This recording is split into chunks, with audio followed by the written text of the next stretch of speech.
There's a line that I used in Game of Thrones, that a reader lives 1,000 lives before he dies, and the person who does not read lives only one. And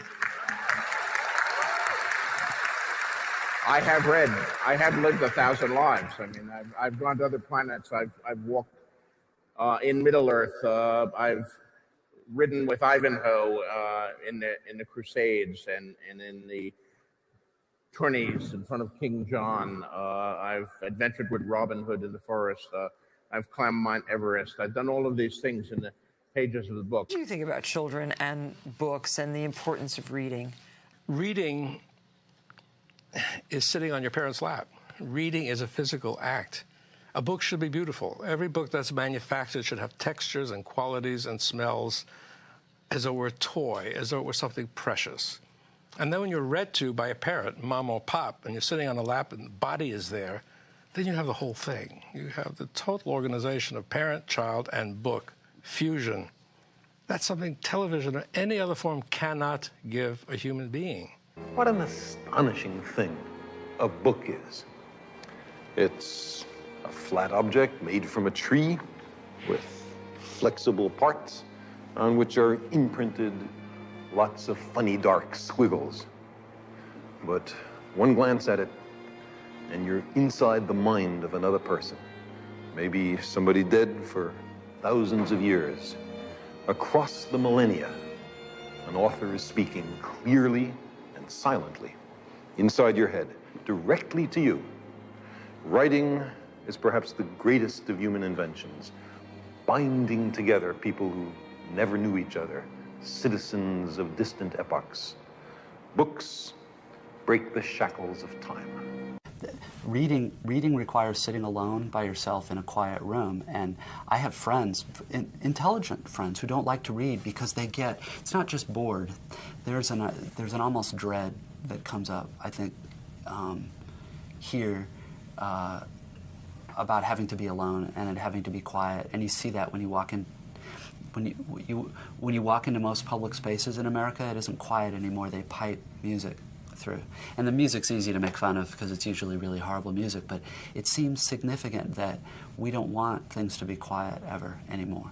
And to me, I don't know that I could defend it, but that seems to me to have something to do with when you feel like the purpose of your life is to gratify yourself and get things for yourself and go all the time. There's this other part of you that's the same part that can kind of is almost hungry for silence and quiet and thinking really hard about the same thing for maybe half an hour instead of 30 seconds, that doesn't get fed at all.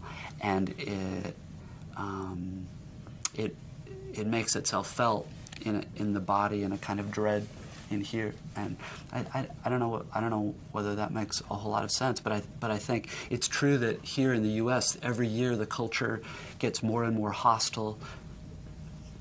And I don't mean hostile like angry, just it becomes more and more difficult to ask people to read or to look at a piece of art for an hour, or to listen to a piece of music that's complicated and that takes work to understand, because, well, there are a lot of reasons, but particularly now in computer and internet culture, everything is so fast, and the faster things go, the more we feed that part of ourselves, but don't feed the part of ourselves that likes quiet, that can live in quiet, that can live without any kind of stimulation. I don't know. I suppose I have a real need to go and create a different world in my head. I just do. I'm driven to do that. Yeah. And was that why Harry Potter was what it was? Because you needed to create another world? Yeah, and then I brought all the problems from this world into that world too. But it was a great way of examining those problems, to do it in that parallel, seemingly more, seemingly safer place. And it wasn't really safer at all. Particular feeling for people, and many of these people now, of course, are in their early 20s, the people who grew up with Harry.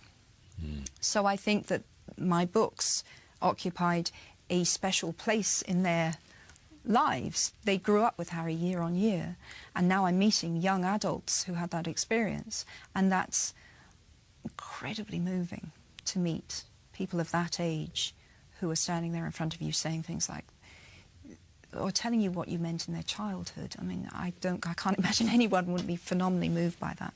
It's wonderful.